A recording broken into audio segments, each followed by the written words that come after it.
Hello, America. This is TV's Dave Galvin with another episode of Travel Secrets with TV's Dave Galvin. That's me.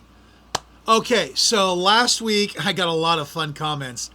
I told you what I did not like on the brand new Star of the Seas that Jashawn and I actually took together just last week. Today we're going to talk about what I did like, and it's going to be a bit more positive, which is ironic because the positive ones, the positive podcasts, the positive posts I make don't get half the audience as the negative ones. And the negative ones, I just get people bitching and moaning because my opinion's different than theirs. I mean, start your own damn podcast if you don't like my opinion.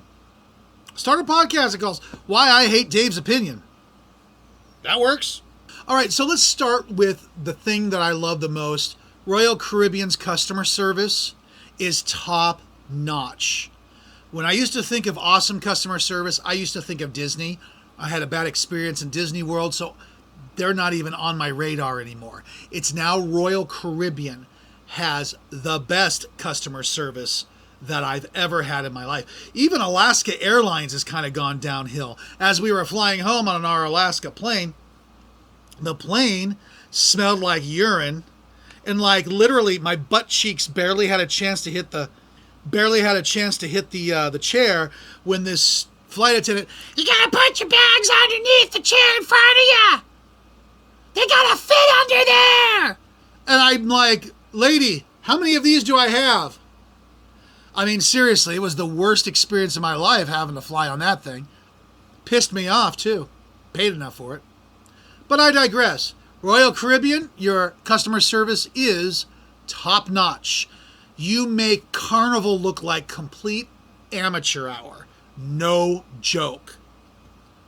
Second thing I liked was the food. I'm usually not a fan of cruise food. I usually think it's overcooked and very bland.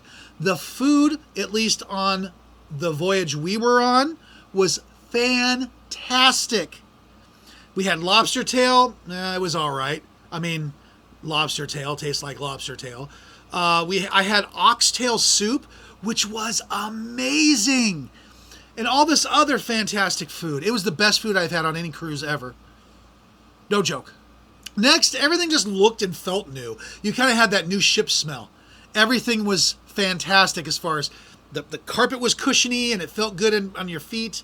It was really nice change of pace. We've always been cruising on the older ships that sometimes they need a little facelift here and there. Next was the elevators. I really like how they had the elevators. Instead of just a bank of elevators, you push a button and wait for one to show up. This case, you push the floor you want to go to, and it tells you which elevator you should go to because it will get you there faster. I usually spend most of my cruise waiting for elevators, and it gets pretty maddening.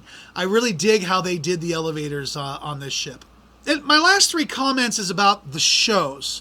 First of all, there's the Back to the Future musical. It is fun. The cast is very good. It's a bit long at 2 hours. Dude, we all know the story, okay? You don't need to make it 2 hours long. The guy who played Marty McFly's father, George McFly, oh, he was perfect. I mean, he nailed it. But the show was a bit long. The ice show was better than I expected it to be. The ice show is not usually something that I care for, but these guys were fantastic. You know, they had your regular ice show, which is dancing and ice capades type thing. And then they brought out the speed skaters who were jumping and doing flips and cartwheels in the air. It was really cool. About 45 minutes long.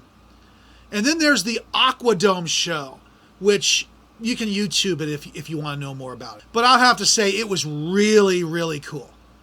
They had people diving everywhere. They had people diving from places you never expected them to be, and all that. And I'll tell you, Royal Caribbean ain't screwing around. We were sitting on one side, and we saw two people on the other side. They were yelling at each other. There were fingers in people's faces. Man, it was something else. Next thing I know, there's Royal Caribbean security showing up. The people they shut up real quick. They just sat there. They didn't want anything happening. They just didn't want to miss. They didn't want to get locked in their room. They were just sitting there. They weren't screwing around. And security stayed right next to these people the entire time. That was better than some of the shows on some of the cruises I've been on.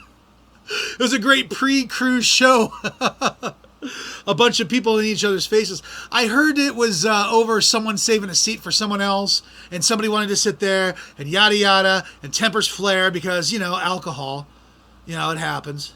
And it just kind of became that way. But I'll tell you, Royal Caribbean, they put a handle on it real quick. That was fun to see. And that was our positive things we had to say about Royal Caribbean's Star of the Sea. We really did enjoy our vacation. We really did enjoy our time.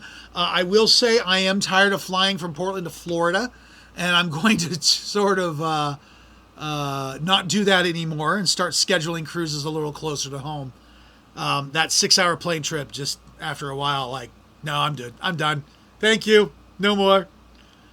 So our next cruise is going to be January of 2026. We're going to check out Margaritaville.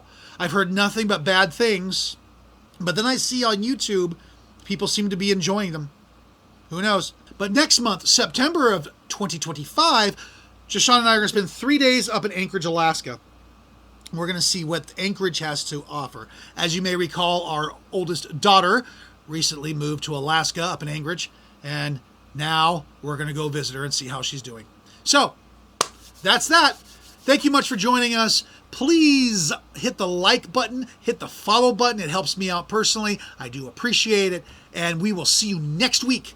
Brand new episode of Travel Secrets with TV's Dave Galvin. Bye.